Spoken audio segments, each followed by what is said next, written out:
Alabama in the 1930s was about as far as you could get from New York's Wall Street.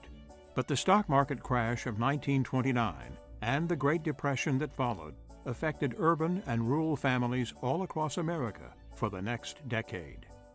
Rural communities, especially in the South, were already impoverished.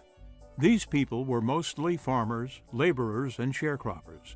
They were large families, and with more hands to work came more mouths to feed. The Depression, sweeping across the nation, put many of these families on government relief.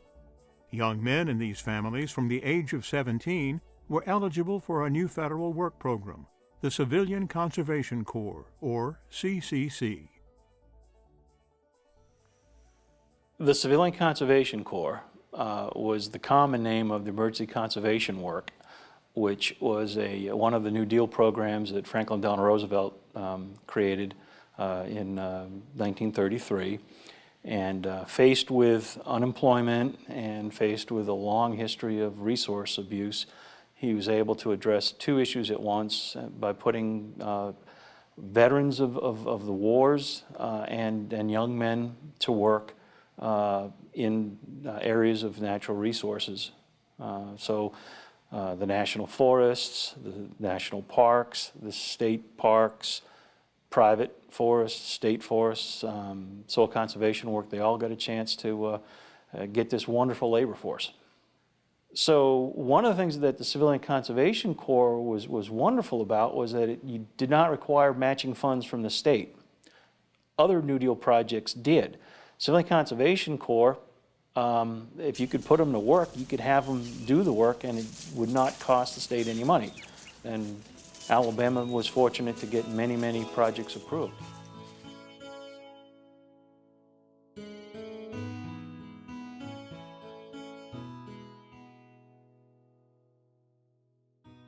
In 1939, a 15-year-old boy named Thomas had quit school to work the fields. He was one of 12 children living on a sharecropper farm. He was tall and lean, with dark hair, a ruddy complexion, and rough hands. He was underage for the CCC, but knew hard work, and his family needed financial help.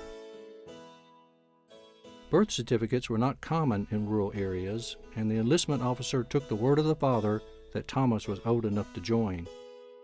The work program paid $30 a month, 25 of which went directly to the family. Thomas spent a few days training at Fort McClellan in Anniston, Alabama. He was inoculated for typhoid and smallpox. Then on October 4, 1939, he took a train to Chicago, Illinois. There, he boarded another train, the California Zephyr, and headed west. After a week-long ride, he arrived at CCC Camp Calumet, Private Forest Project P-213 in Wahkiakum County, Washington, which sat on the banks of the Columbia River. He was a long way from home for the first time. Deep in the woods at Camp Calumet, Thomas spent his days, along with hundreds of others, clearing land, cutting trees, and building roads. After a few months as a laborer, he was assigned to the kitchen as a cook. The food, physical exercise, and educational opportunities were welcomed by the boys and important for their futures.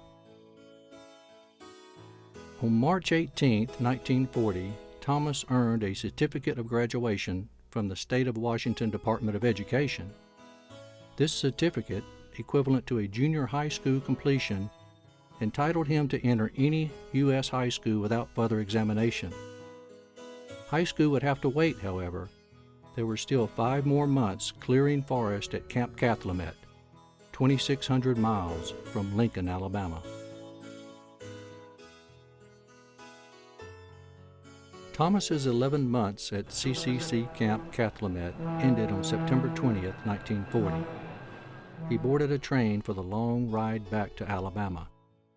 He was assigned to Moulton, Alabama, CCC Company 3476, Camp F-11, a U.S. forest camp. From September 21, 1940 to November 15, 1940, he helped build roads and bridges. He was now 16 years old. My name is Howard Vaughn. I was born in Gadsden, Alabama, in October 10th, 1916. My mother had applied for welfare, and I didn't know anything about it, but they were in the living room. The lady and my mother were talking, and I walked through the living room, and the lady asked my mother, said, "Who's that?" And she said, "That's my son." He said, "Well, I can get him a job." Well, we hadn't even mentioned the job. Said, "You take this card down to the old courthouse in Birmingham, room 222. So I did. I gave the lady my card, and she gave me a train ticket. So the next day, I caught a train to Decatur. I got to Decatur, there was a man waiting on me. So we took off to Moulton. I didn't know what I was going to do or why I was really going. We'd plant trees in the fall.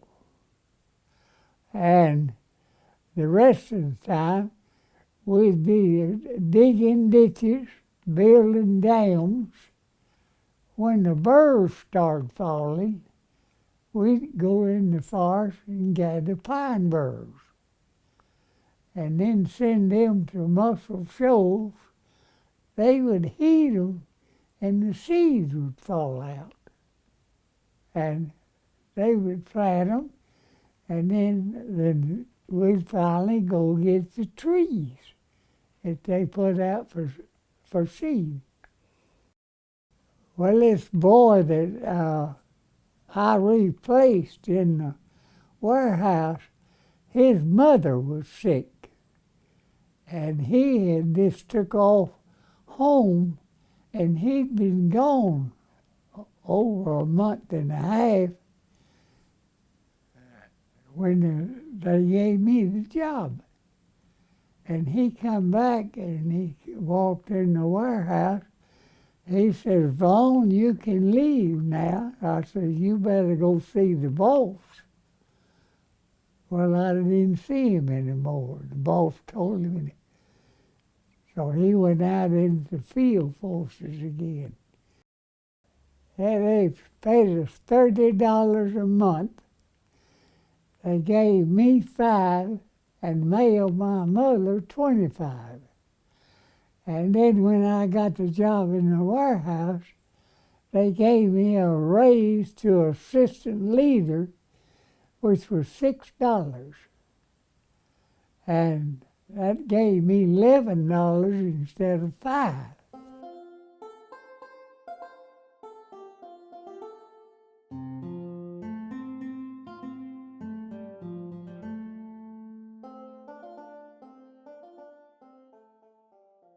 Lee Green is a land surveyor and local CCC historian who has researched the locations of many CCC camps.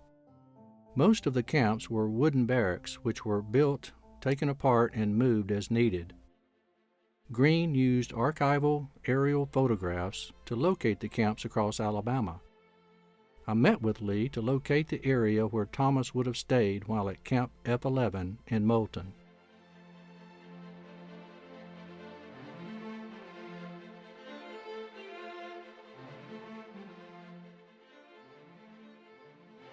The government would lease land for the CCC camps across the state, across the country when they had camps, and this is no exception. This camp was located here about 2 blocks away from the town square in Moulton. This was a very rural area at the time. There was literally nothing here. It was a convenient place to put the camp. It was near water. It was near a municipality, and then they could go do work in the Bankhead Forest in the camp trucks from here, which was in close proximity. Lee, this CCC camp right outside of Moulton, what did it mean to the town to have this camp here? It was almost like having an industry move in during the Depression. We had over 100 men here. They all got paid. They got to keep a third of their income and got to go spend it over in Melton. For the town that accepted the CCC camp, they got to survive the Depression. I mean, they had income coming in. You know, the businesses were able to survive and sell things to the camp. This big open field is where the CCC camp here in Melton was located. There would have been 8 or 10 large barracks made of wood and tar paper. There would have been an infirmary, a mess hall. There would have been a shop for the camp truck, recreational hall, and all the facilities, everything the men needed would have been right here on this site. Lee, what did the CCC mean to individuals and to families?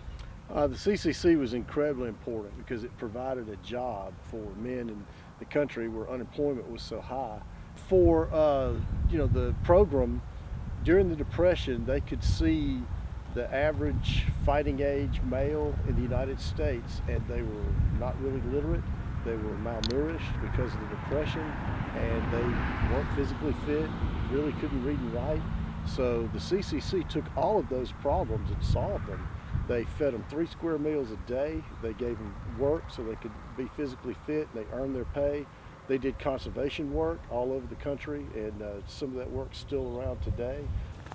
One of the stories about the CCC's impact on families was a story told to me by Jimmy Walker, who was the mayor of Faulkville, Alabama.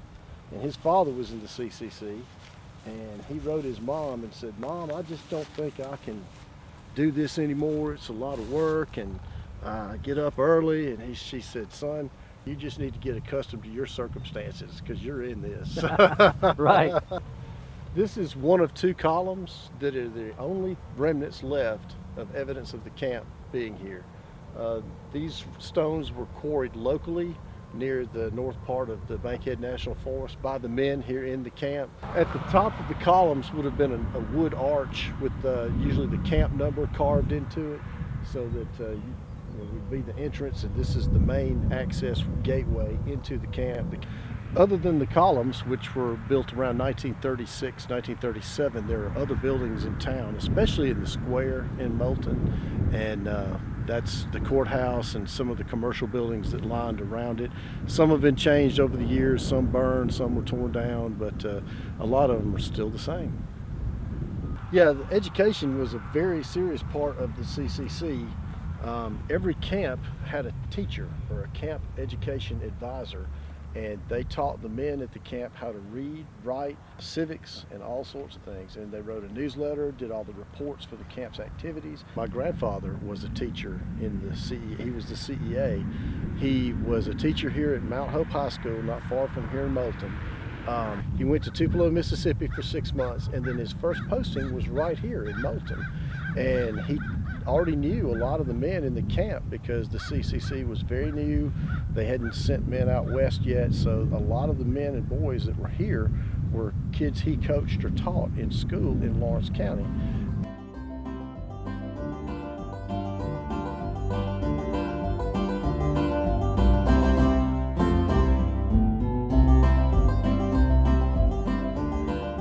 There are about 500 beautifully wooded acres in Valley Creek State Park, off the main highway between Montgomery, Alabama, and Meridian, Mississippi, not far from Selma, Alabama.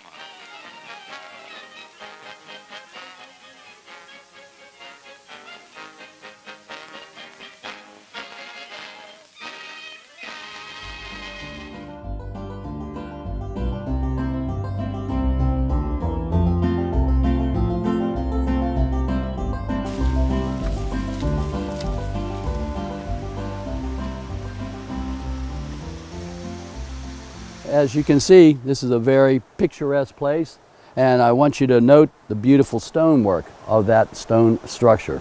The young men working on this structure, ages 18 to 25, were part of a federal organization known as the Civilian Conservation Corps, the CCC. This was the original southern entrance into the park.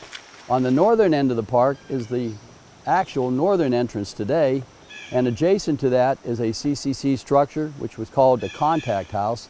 Today it houses the CCC Museum. The CCC Boys Camp Camp 472, State Park 5, was located about 10 miles from here, down in Big Wills Valley in present-day Fort Payne, Alabama.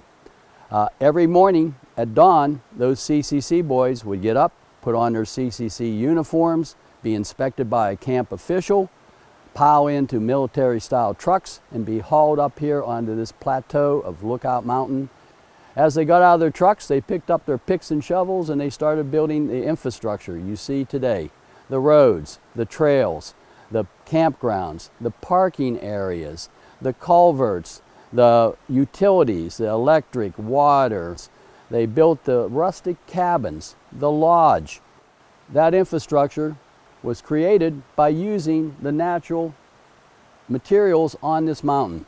As you can see, there's plenty of timber behind me. They cut into lumber for the structures. And within a few miles of here is the rock quarry, where those CCC boys cut out the stone for the beautiful masonry work throughout the park. At the end of the day, they would get back in their trucks, go down to the camp, Camp 472. They would attend high school classes. They would learn vocational skills, which would come in quite handy in constructing this park. Things like auto mechanics, become electricians, masonry work, cabinetry, all those skills. They published a semi-monthly paper called the Camp Beacon, and they had a rec room. And in the rec room they had playing cards, they had board games. They also had recreational activities. They had a hearty breakfast when they got up in the morning to go off to work. They had on-site lunch, and when they came back to camp in the mess hall, they had a full-course dinner.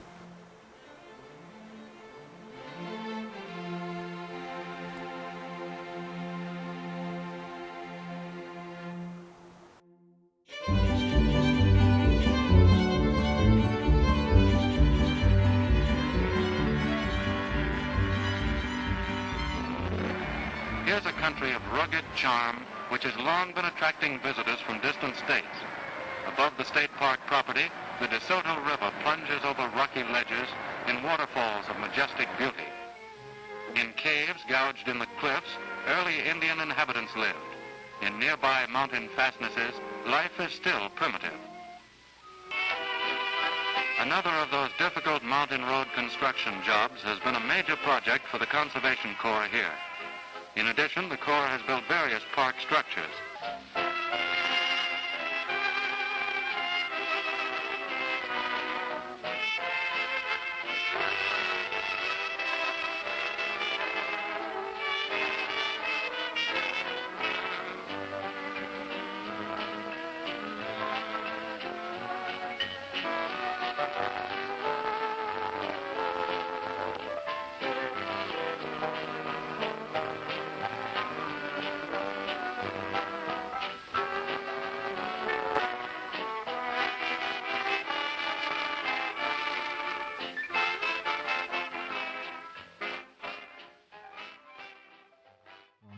During the Great Depression in the 1930s, life was difficult for a widening number of Americans, of course. Soaring unemployment, and with a series of cascading social consequences. Family strains, diet and health issues. These are the tough years, and especially so here in the rural South, where the Depression really predates the disaster in urban America, the collapse of the industrial economy. Generally, historians date the coming of the Depression to the rural South somewhere in the mid-1920s, with the collapse of farm prices. So already by the 1930s, it's a tenuous existence for a widening number of Southerners. And I would mention too that the plight is compounded. There's an economic, not just an economic, but an environmental dimension to the issue, that we're talking about land that is exhausted by decades of abuse and misuse. There's a serious problem with soil erosion. And obviously an exhausted soil can't produce the kind of agricultural bounty, can't withstand the strains being placed on it by rural Southerners. So it's a difficult period.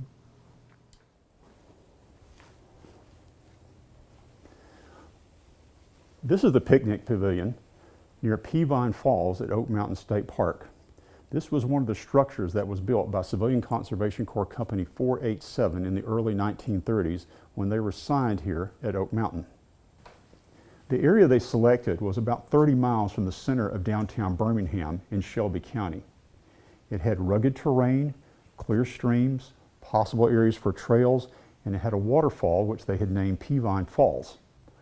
On the morning of Friday, October the 5th, 1934, 150 boys of Company 487 were transported by trucks over 20 miles from their camp in Bessemer into the town of Pelham and began work on cutting a 12-foot wide, 3-mile-long trail into what would be the park area.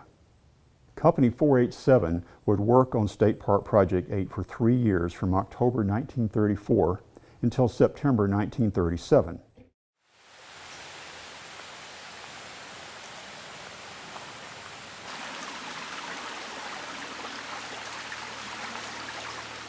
After nearly 3 years of working at Oak Mountain, the National Park Service had ordered them to move from Bessemer, and where they were reassigned to a camp in California, where they would begin working on Yosemite National Park.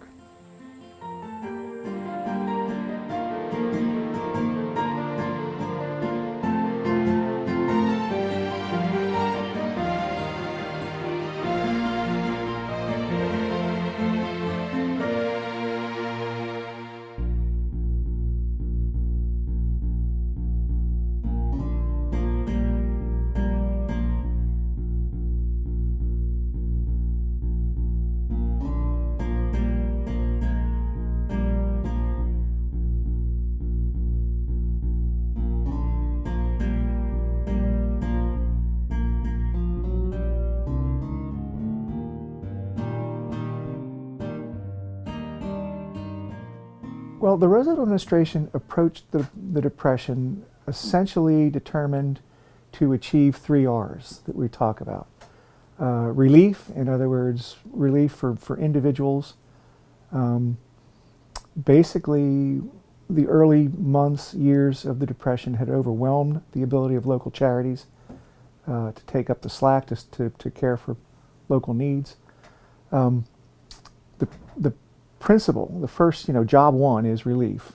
Then the overarching jobs, both recovery and reform. In other words, recovery of the national economy as opposed to specific individuals, and then reform of a nature that would prevent this catastrophe from ever happening again. The CCC plays a prime role in all three, if you think about it. On the one hand, the standard, the baseline CCC requirement is that the family be on relief.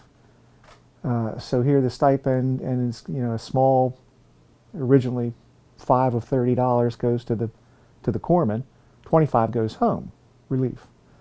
Recovery, obviously, Roosevelt was a committed conservationist. He followed his cousin's footsteps in so many different ways, this being one of them. And had experience as the governor of New York in implementing conservation plans. So this gave him the attempt sort of nationally to apply the principles and the lessons that he learned in New York during the years as governor, particularly in terms of reforestation and landscape rehabilitation. And the obvious next step, reform.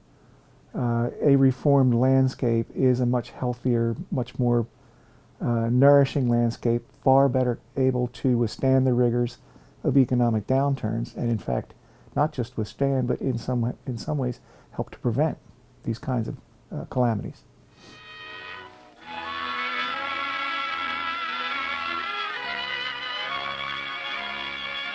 Mountains are precious around this observation tower in Weogofka State Park on the southern tip of the Appalachian Range. And because the park lies midway between Birmingham and Montgomery, only 60 miles from each, extensive use is expected. The water supply for the 400-acre area is from a small creek which has been dammed to operate a ram. Besides the tower, park structures include overnight cabins.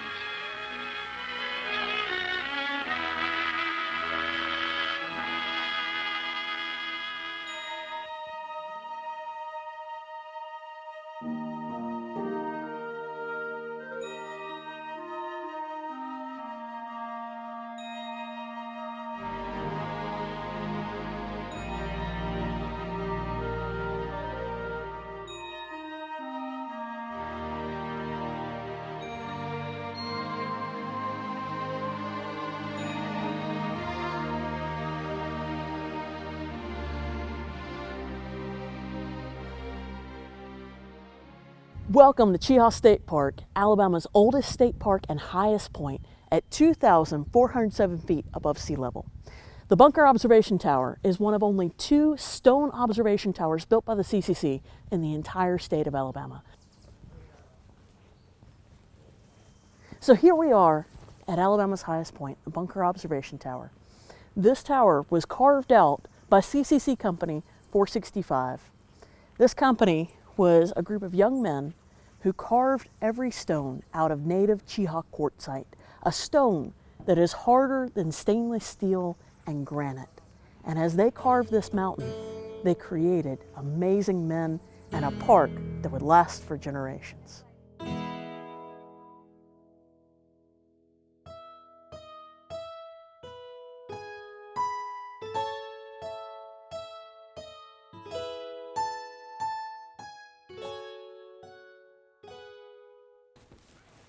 So here we are at the Lake Bathhouse, originally created by Civilian Conservation Corps 465.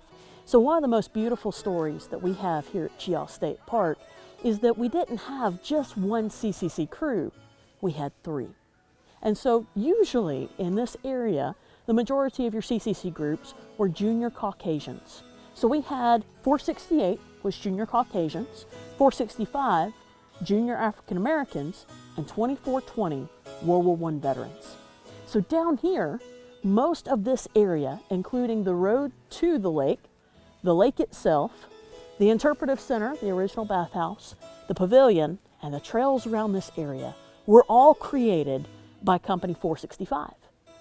Company 465, the junior African American crew, and Company 468, the junior Caucasian crew, worked here at the same time. 468 focused on projects up top, things like the tower in 1935 and the cabins, but they worked together on several projects, like connecting the road from Cheaha Lake and the road from the top together.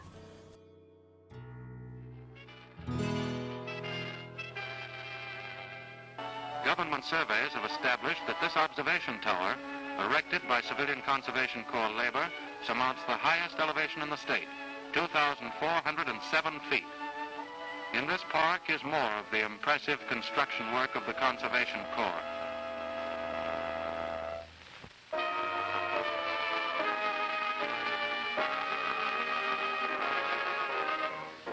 There's also another of those park roads winding up from the sultry heat of the valley into the clean, fresh air of the mountains. These simple, substantial backwoods roads are one of the Conservation Corps' important contributions to the proper development and protection of the country. A notable structure is a commodious bathhouse on the shore of a lake of fresh, crystal clear water within the confines of the park.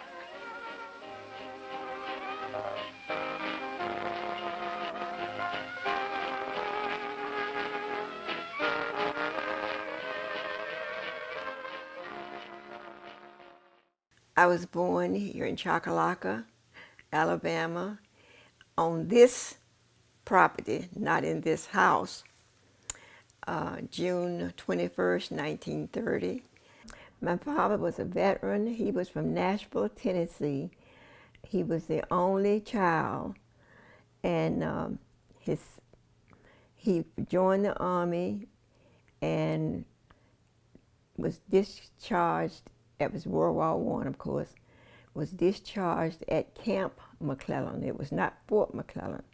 It was Camp McClellan, I think, around maybe 1919 or 1920, something like that.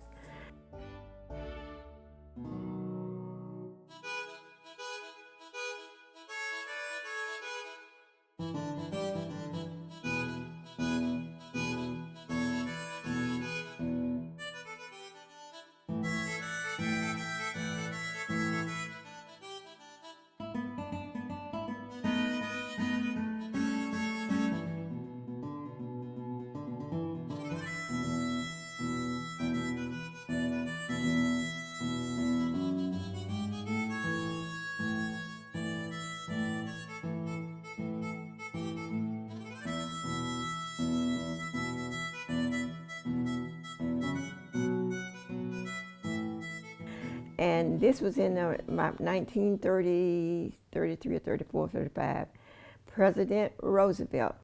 And he organized this program, this civilian conservation camp. And this was for people, it was for infrastructure. They built bridges and roads and that kind of thing.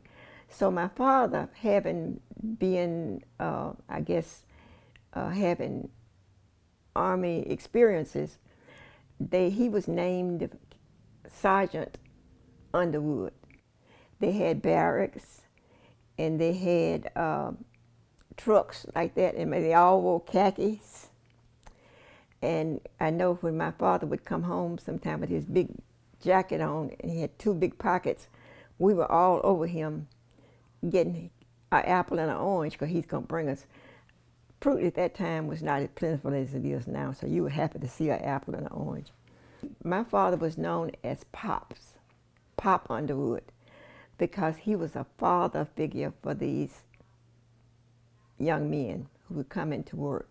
At Cheehow now, they were gone for sometimes weeks at a time before we would see him now, but they would be working with rocks.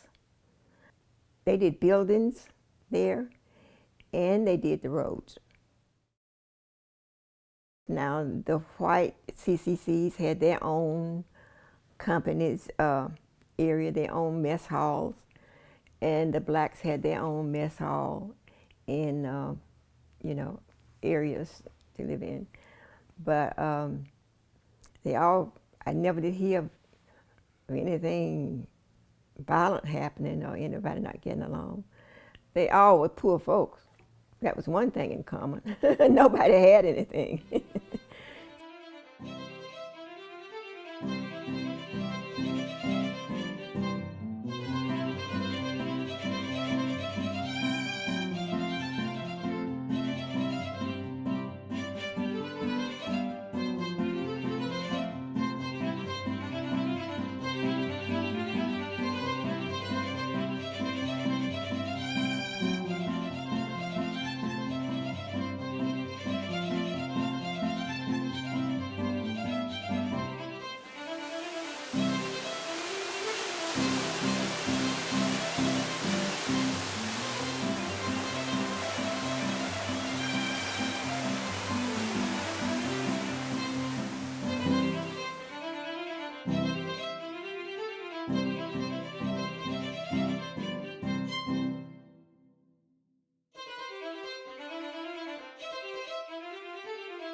Generally, the CCC aspired to more than it achieved.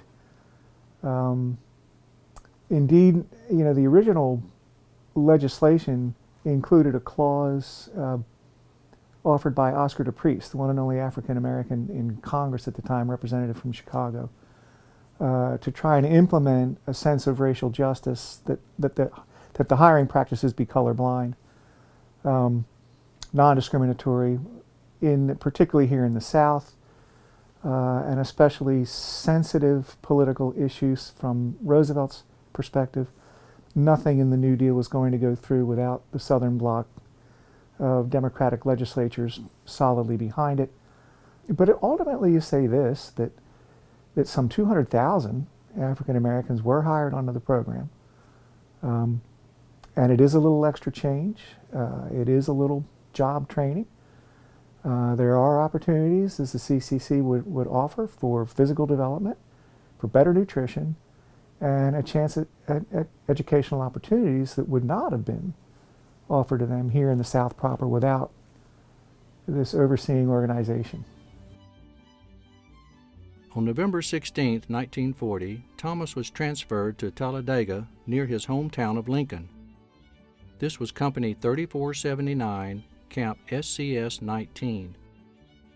According to official CCC records, the camp was, quote, serving as a practical remedy for erosion ills and a lasting demonstration to farmers of what can be accomplished by proper methods, end quote. The camp was located on the east side of the city in a field north of Highway 77.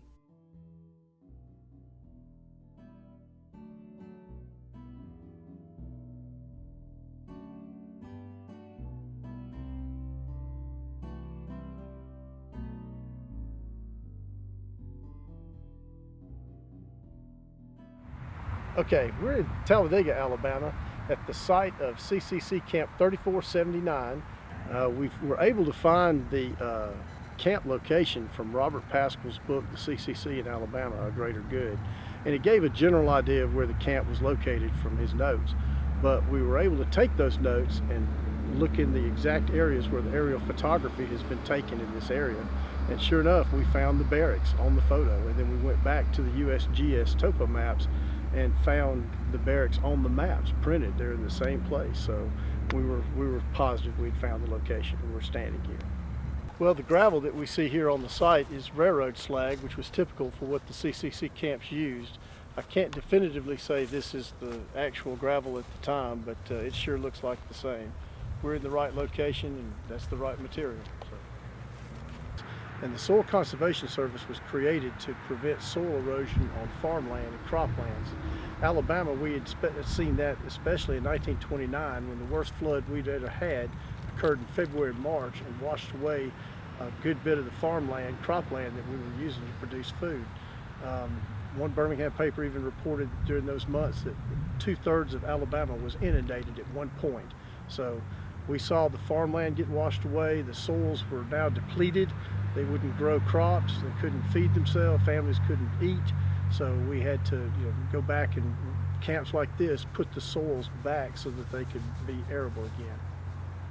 Down in Alabama, in the water and the mud, many souls are homeless from the Alabama flood. This particular camp planted trees in the Anniston Army Depot property. They planted trees around Talladega.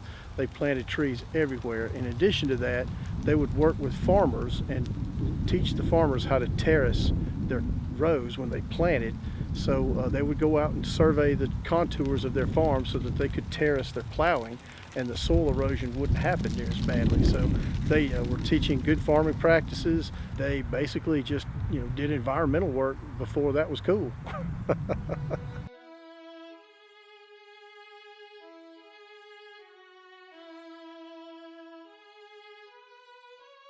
After 3 months in Talladega, he was transferred to a CCC camp in Clanton, Alabama for a few weeks before returning to Company 3479 in Talladega. On March 31, 1941, Thomas was honorably discharged from the Civilian Conservation Corps. He had served a total of 18 months at 4 camps in 2 states. He was now 17 years old and still poor, but had earned a junior high school certificate and was in good physical condition. I think one of the other primary benefits to the rural South generally, certainly to rural Alabama, specifically during the Great Depression, was the way that the CCC stimulated local economies. That the organization is in charge of physical care. That means these guys had to be fed, and fed well. Fed according to a standard U.S. Army diet, which means you have to procure local provisions, which means that local folks are being patronized. And then also you say this as well, that any of the entertainment opportunities, because these guys did have a little extra pocket money, and they did go to movies, and they did go to plays, and they did stimulate local economies, ate at their restaurants, on weekends sometimes slept in their hotels. So it's got this sort of cascading effort. You're not only aiding the environment, you're stimulating the economy in ways that would not have occurred were it not for the CCC.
I think Roosevelt, when he did those programs, when he had the CCC camp, then came on with the WPA, and all these programs were to raise the level of living for people. You know what I mean? The word got out that President Roosevelt was going to be coming through Choccolocco. And we had a station down there. And so we all got ready and went to the station to see that train. And they had him in his wheelchair on the back of the train. And that was so much joy to wave at President Roosevelt. I think that President Roosevelt was absolutely right by insisting that this was a great and lasting good. I think that it clearly fit the New Deal agenda. In fact, the CCC was one of his pet projects. It's about conservation on the one hand. It's about preservation on the other hand. It's about the development of a national landscape. It's about the creation of a closer link between individual Americans and the federal government. It certainly provided widespread relief and opportunity for hundreds of thousands of young men seriously affected by the Great Depression, who contributed really to on a permanent basis to a better society, a better landscape, and a better America. On December 7, 1941, Japan attacked Pearl Harbor, and the United States entered World War II. Because most young men now went to war, the CCC program was defunded by Congress in 1942. Thomas soon joined the U.S. Navy. He, along with thousands of other CCC members, were well prepared for military service. After basic training and a familiar train ride across the country, he shipped out of Los Angeles, California in 1943. He spent 2 years of wartime sailing across the Pacific, with shore stops in the Philippines and many unnamed islands. After the war ended on September 2, 1945, the Navy shipped Thomas back to the U.S., to San Francisco, California. A few months later, he traveled once again to Chicago, where he would further his education at an electrician's trade school using the GI Bill. With his electrician's certification in hand, he returned to Lincoln in 1946, found a job, married, and had children. That was my dad.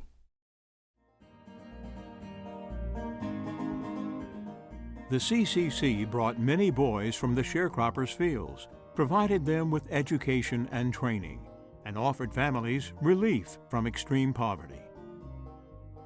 The CCC helped turn boys into men who fought in World War II. The CCC program had dramatically changed the landscape of Alabama with roads, dams, and state parks. The program had also improved the lives of people and communities, especially in rural areas across Alabama. Well, I was left home when I was 16 and joined CC camp. Okay. And you went to? So I got on a train, and it was what kind of train car you sleep on? Pullman. Pullman. We went to northern route to the state of Washington, and I stayed out there 11 months and 2 weeks. When I left home, my dad said, "What you gonna do if you don't like it?" I said, "I'm gonna make myself like it." It was a good experience. And one thing I remember out there, I was one of the youngest men in the camp, and I worked in the kitchen. And we had one man, all he did is bake. And in the summertime, he'd cook homemade rolls and lemonade. And man, I wasn't worried about getting fat. I just, no, what to do. Must be nice. All the way out to Washington, all right? And to come back to southern route, in Texas, we woke up, we were sitting still. We couldn't see nothing. And our engine had come loose, and we sat there an hour. They went on to town. They lost us. They had to come back and get us. Lost in Texas.